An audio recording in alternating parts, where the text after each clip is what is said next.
my next guest has over 18 years in the public health development space. His name is Thulani Mbatha. Welcome to the podcast. How are you doing today? I am great, thank you.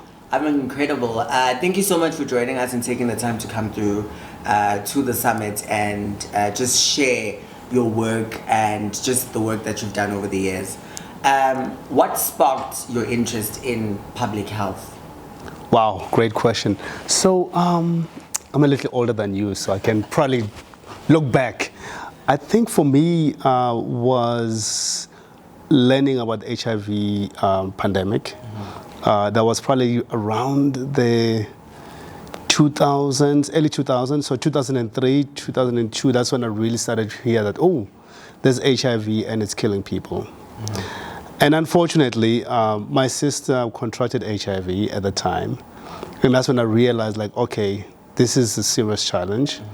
I was in the US and wanted to do economics. That's what I studied.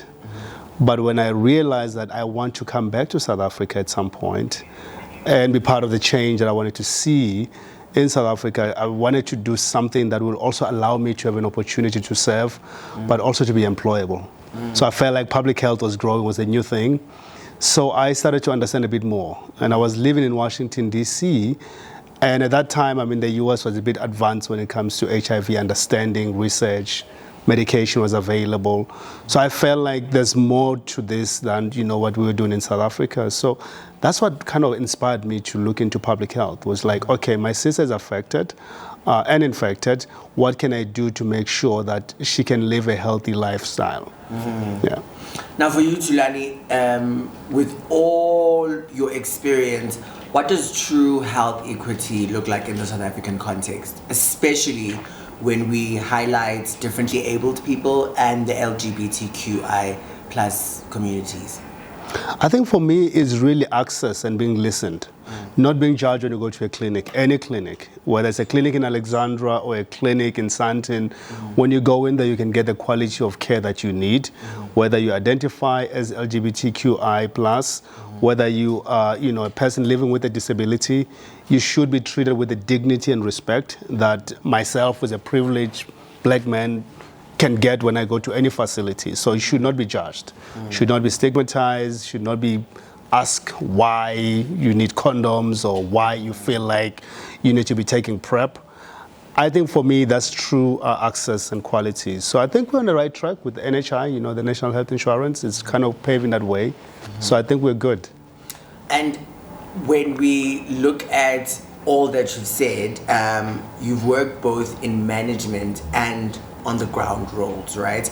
And how important is kind of factoring in the community, especially when you're developing responses to directly help them?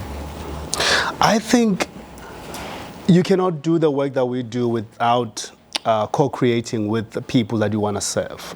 It's very important to have the people at the center of the program, because that's where the rubber meets the road, right? When people are not part of what you're doing, one, they don't own it, and two, they don't trust you.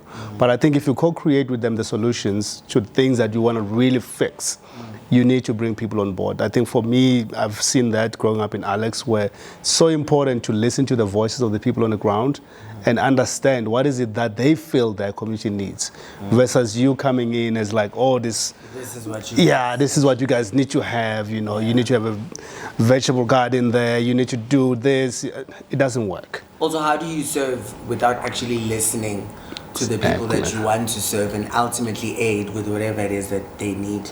Bingo. That's the point. That's a really good point right there. Gotta listen. I think for me, I've learned that the hard way. You cannot go to any community. It doesn't matter. And as we wrap it up, what gives you hope for the future, especially where public health is concerned? Oh, I think for me, what are your hopes? What does someone with all the experience that you have in this field kind of is still hoping, crossing fingers that maybe this is going to happen?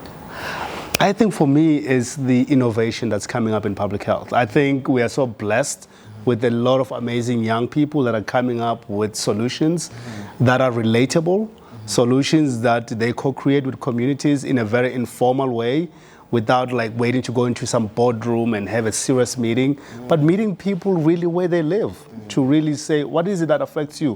What is it that grandma cannot get her medication?